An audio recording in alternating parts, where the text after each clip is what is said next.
Hello, and welcome to Herndon News You Can Use, broadcasting within the Herndon Community Television Studio in downtown Herndon. Again, my name is Ryan Dunn, and we are broadcasting local news from October 20th. Today we have a guest with us, Cynthia Phillips, who again works with Washington West Film Fest. Cindy, I understand that you help coordinate with local sponsors for the Washington West Film Fest. I do. I'm out there meeting and helping sponsors become interested in our film festival and taking care of everything that goes along with being a sponsor of our festival. And we understand Washington West Film Fest has been an ongoing operation. Their headquarters is at Reston Town Center, I understand. Yes. And there have been several years that Washington West Film Fest has been in operation. We are celebrating our 5th anniversary this year, so it's a big milestone for us. We're still very young and we're growing rapidly. Fantastic. There's been a string of anniversaries. In fact, Reston Town Center had its anniversary just recently. Yeah, 25. Yes. And in addition to that, there's going to be a few feature films that, again, you're going to be holding. I know that you have some films that are, a few that are independently produced, but one feature, what I understand, is going to be the Back to the Future series. Well, do you think that anybody's heard of that movie before? We are getting a lot of attention because we are an official screening venue from Universal Studios for the Back to the Future 30th anniversary screening. And Back to the Future Day is tomorrow, which is the beginning of our festival. And when we realized that the date that Doc and Marnie go to in the second film to go save his family is 10/21/15, it's here. And it's incredible and crazy, and everybody's having a lot of fun with it. So, yes. So we're showing the trilogy tomorrow, Wednesday, on Back to the Future Day. We have officially changed the name of Reston for this week of our festival to Hill Valley, just like the community that he lived in. And we're showing the trilogy tomorrow, Wednesday night. We still have lots of tickets available. Come on out and see that. And then on Sunday, we have a very special red carpet event. Christopher Lloyd, who played Doc, will be here, along with Bob Gale, who was one of the co-writers of the films, and a couple other celebrities. And we're going to have a big red carpet and show the second film that shows the date that, you know, we're all having fun with this year. Yes. So it's almost hard to imagine, but again, the Back to the Future trilogy, again, it was centered, one of the dates was October 21st. Mm-hmm. And just imagine everything after that date, everything related to the Back to the Future series is essentially going to be entirely in the past.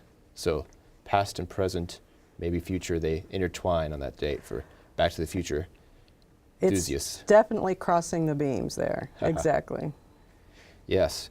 So we can expect to see maybe a few DeLoreans, and maybe even a few enthusiasts might actually dress up as Duck. I absolutely think that the fans will dress. We are going to have more than a few DeLoreans. We actually have 2 time machines coming, and as you can see on the screen, we had one yesterday here for a special interview that's going to air tomorrow on NBC Nightly News with Lester Holt. Kevin Tibbles was in Reston doing the interview with the gentleman that owns that particular time machine.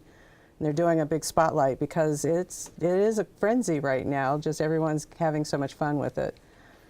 So yeah, it's interesting just thinking about it. The retro look, you might say, of the 80s is Right. now back in trend. Oh, right. Back in fashion. The Nikes and everything. Yes.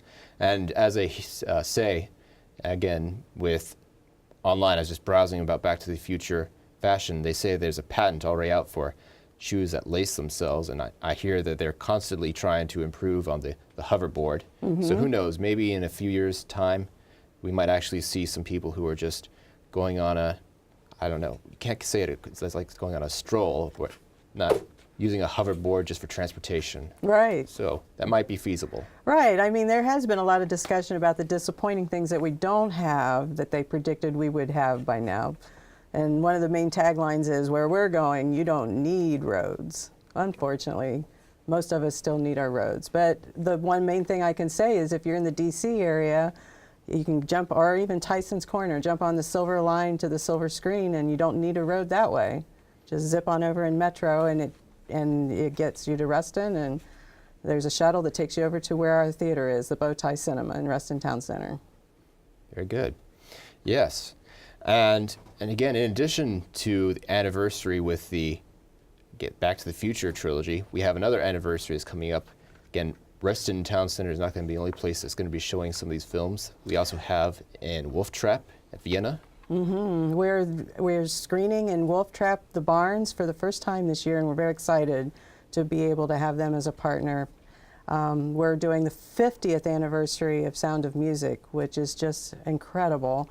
And the gal that played Louisa in the film, one of the children, she's going to be joining us at that screening, and we'll be introducing her, and then she'll also be joining us on the red carpet on Sunday, so we will be able to have the press ask her some questions and talk to her there on Sunday at Reston. But at Wolf Trap, she'll be there to be introduced for the opening of the film. And I understand that you first became involved with Washington West Film Fest was when you visited and you saw, again, a few films. You also met a Mr. Ed Asner, correct? Right. I actually went to a special event that Ed came. He donates his time to us. He learned about us a few years ago and has become a friend of the festival. And he comes, we auctioned off a lunch with him in LA last year that I also went out to. But I found out about the festival and became involved because of Ed Asner coming and holding an intimate little chat. And so I'm a little over a year now involved and on the core ops team and doing, everything that everything that we need to do, everybody pitches in. So yes. But it's a volunteer organization, basically, most of us. And so it's a lot of just love and sweet equity, sweat equity too, as they say. But because the mission of the festival is we give back 100% every year of our net ticket proceeds to a charity. And so we are constantly needing to raise funds for our operating funds. We don't keep a dime. And every other film festival that we've ever heard anyone talking about or know of ourselves say this is unheard of. So we really, really need our friends and patrons to join in, click on the donate button, become a patron, because our operating funds are slim and most of us are volunteers. And like Mr. Ed Asner, he volunteers his time. And he'll be here at the festival again this year, and we have a special film for him, actually. It's called My Friend Ed, and friends of his put together this film for his 86th birthday last year, I believe it was. And it was a birthday present for him, and we're screening it at the festival this year, and it's something to see. It's really special. Fantastic, yes. Mr. Asner, again, some of us may know him for, again, voicing one of the characters in the Disney film Up. Mm-hmm. But yes, he also has a very accomplished cinematography, having been in various films as well as television series. Mm-hmm. So, well, this film shows a lot of that, and also his involvement in activism and trying to help people that need a voice. And one of the comments made in the film is he literally does touch all of the generations, because we know him from either his film or TV work early on. The kids know him because of his voices in Up. They can't believe, or Santa Claus, when he plays Santa Claus in a movie. And now he's still super busy. He was just on The Good Wife last year, and he's still working, very busy.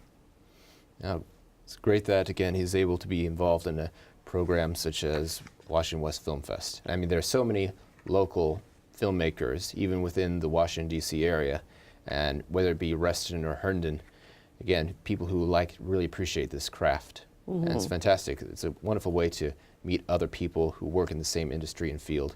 It's just an opportunity to also just connect and network. Right. And the unusual thing, though, is there are a lot of people in the industry in the area, but we're not known of very widely yet. And I guess, it's only our 5th year, we could say, but it is our 5th year. And we still are finding many people in the Herndon and Reston areas that have never heard of a festival like is right here in their backyard. So we really need to work hard on getting the word out to everyone. Just keep talking about it. Definitely. We can certainly do that. And I understand that we have a trailer. Again, there's going to be several films at Meet the Patels. That's one that's going to be also being shown. That's but our also, opening night. Yes. But we also understand that you brought a trailer with us that we're just going to go ahead and show. So we'll just take a quick little break and show this on the screen.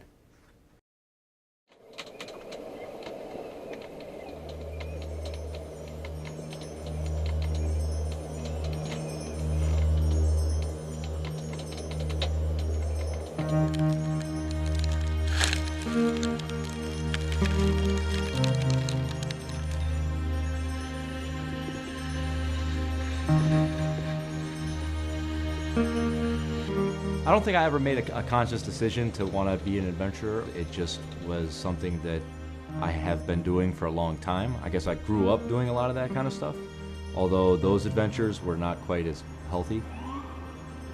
His attempt is to solo circumnavigate the Americas non-stop. I didn't have much interest in reading a book about sailing that reads like VCR instructions, you know, so I figured I'll just go out and raise the sails and figure it out. But I've always been self-taught with everything, pretty much in my life. It's just kind of normal for me. Matt was always very stubbornly independent. He liked doing things best if he did it himself. He went through a period where he decided that all he was going to wear was boots, rubber boots, and that's all he'd wear. He wouldn't wear anything else, in the house or out of the house. He was offended if he had to order off the children's menu. He gets up. All right, very good. So, I'd like to mention, we actually have 56 films this year. 56. 56, and that's a large number, but you have to take into account that we have 3 shorts programs, and shorts are called that because they're 8 minutes to 20 minutes usually, and we bunch them into programs. So you'll be going in for a typical full-length feature time of about an hour and a half. Hour and a half for that screening, but you'll see many, many little shorts in that. And so we have 3 of those programs, and so total about 56 films this year. So 56, is that the 56 films that are going to be shown in this program, again, for the Washington West Film Fest? Is that any greater number? Is it usually around 56? Last year we were under 50, I believe. This is the most we've had. And we're screening in different areas too. Like tomorrow night, or tonight actually, Tuesday, we are screening at the National Press Club a film called Frame by Frame about photojournalists in Afghanistan and how they were shut down, but they continued to work, even risking their lives. And you can still get tickets to that at the National Press Club in DC for tonight. And tomorrow is our trilogy, and we have an event at Saks Fifth Avenue where we're showing a film about fashion. It's a short, and Saks Fifth Avenue has joined us as a sponsor this year, and everything that people have a special coupon that they've known of us and attended our films, we will get 10% back of whatever they were to spend at Saks Fifth Avenue through Friday. And we also are a partner with USA Today, which they did a nationwide sweepstakes this year, and they're bringing someone here that won to attend the red carpet. It was all Back to the Future based. So USA Today is bringing someone here for our red carpet to attend as a sweepstakes winner. Very good. So any particular films from this year's broadcast that you think might be particularly interesting, or maybe some that your friends have spoken about? Well, the trailer that you saw was about a young man named Matt Rutherford who attempted, and you'll have to come see the film, but he risked his life to try to sail around North and South America, and it's just, you just are so inspired by his story, and it's a great story. It's a documentary. One of the shorts in the shorts programs is Merry Christmas, and I think it's said with a bit of an attitude with Dick Van Dyke in it. Another thing I want to mention also, we have another special friend who is W.G. Snuffy Walden, who's very well known in the music TV world. He scores for many TV shows, and everyone would know him from 30-something or The West Wing, and he just recently did Under the Dome and Nashville. But he's a friend, and he comes, and he'll be here for a special talk. And there's another movie about a basketball program in LA that I've heard is very inspiring. There's a documentary about the shooting of a young man that pulled up next to a guy in the 7-Eleven with his music too loud. It's called 3.5 Bullets in 10 minutes, I think. 3.5, 10 minutes. And it's inspiring and needs to be told for the times. Yes.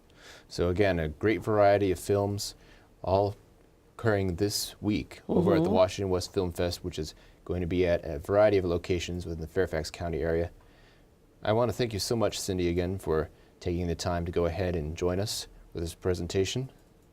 And we look forward to, again, to all that's going to be occurring down over at, again, during the Film Fest. So Thank you very much, Ryan.